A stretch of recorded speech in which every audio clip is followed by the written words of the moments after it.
Hola con todos, bienvenidos el día de hoy a nuestro podcast Roma Eterna, donde hablaremos los momentos más interesantes, fascinantes de la historia.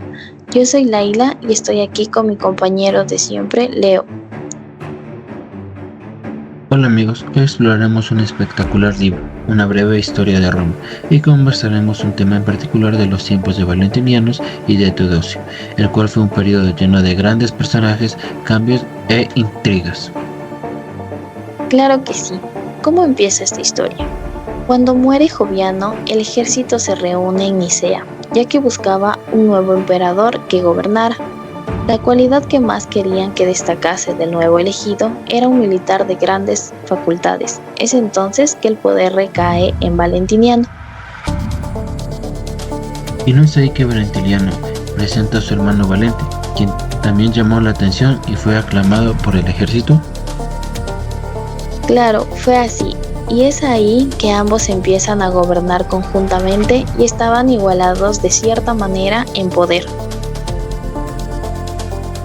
Bueno, pues ellos como muchos otros hermanos no estaban de acuerdo en muchos temas, en su caso en lo religioso, ya que Valentiniano era cristiano y Valente arriano. ¿Pero qué es arriano? Pues los arrianos eran quienes negaban la divinidad de Jesucristo, diciendo que él también fue creado por Dios, así como cualquier otra persona. Entonces, debido a sus diferentes posturas religiosas, es que también había roces. ¿Cómo gobernaban el imperio? Verán, Valentiniano se responsabilizó de la parte occidental del imperio y pues Valente de la oriental, cada uno con su propia corte, su propio ejército y con su propio gobierno autónomo. Sin embargo, si en el ámbito militar necesitaban ayuda, los dos colaboraban. Pero hablemos un poco más sobre Valentiniano. Comenzó su gobierno guardando buenas relaciones con el Senado de Roma y procuró mejorar la situación de las capas sociales y así rehabilitar la vida municipal y lograr alcanzar grandes resultados cuando crea la figura del defensor de la plebe, lo que se llamó defensor plebis. Es cierto, bien que lo mencionas, este era un hombre elegido por el prefecto del pretorio y era quien debía proteger a los ciudadanos comunes de los abusos que se daban por parte de los corruptos. ¿Y quiénes eran estos corruptos? Pues estos eran jueces y funcionarios. Es así que promueve que los pobres también tengan un medio de defensa legal, pero tristemente su influencia disminuyó cuando el Imperio Romano se encontraba en crisis y decadencia. Exactamente. Por otro lado, él no interfirió en los asuntos religiosos y mostró el mismo respeto tanto por los grupos que seguían el cristianismo como también por comunidades paganas y judías, pero ya se tenía en ese entonces la libertad de culto. Sin embargo, sí habían persecuciones para quienes eran sospechosos de estar colaborando con los persas. Vaya, también hubo un gran avance en ese aspecto, pero el mayor logro por el cual Valentiniano fue recordado fue el de infligir, ya que cruzó el río Rin, construyó y reforzó el Danubio para contener a los alemanes, franceses y godos.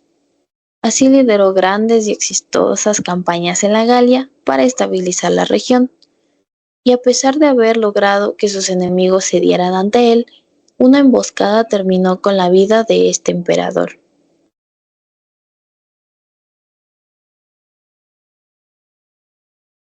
Para esto Valente se encontraba alejado de tener los mismos dones militares y políticos como su hermano.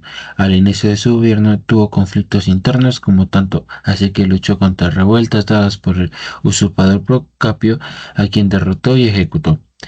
Qué fuerte solo imaginar de cómo pudo haber sido esas situaciones, hace que toda la historia sea más llamativa. Sí, resulta ser muy caótico todo lo que tuvo que pasar para llegar hasta donde nos encontramos ahora. Sí es algo que nos deja pensando, pero bueno, continuemos. Años más tarde, Valente, en ese entonces, hace un tratado con los persas para asegurarse de frenar a la nueva amenaza que tenían, que eran los hunos. ¿Y quiénes eran los hunos?, se preguntarán. Pues los hunos eran una tribu procedente del Cáucaso, a los que se les atribuía el ser muy violentos y en cierta parte culpables de la caída del Imperio Romano. Incluso hicieron un pacto con ellos. ¿Y qué tipo de pacto? Verás, el impacto que hizo Roma con los hunos no fue porque así lo quisieron, sino más bien se les orilló a que lo hicieran, y entonces empujaron a Valente a que permitiera que se instalaran en el interior del imperio, y esto debía hacerse respetando su autonomía, sus tradiciones, y esto era un gran problema, por lo que Valente decide buscar soluciones. Entonces responde militarmente, lo cual se veía que no era una buena idea, y junto a sus tropas terminaron aniquilando a Andreópolis. Con estos muchos autores dicen que el imperio de Roma está herido de muerte.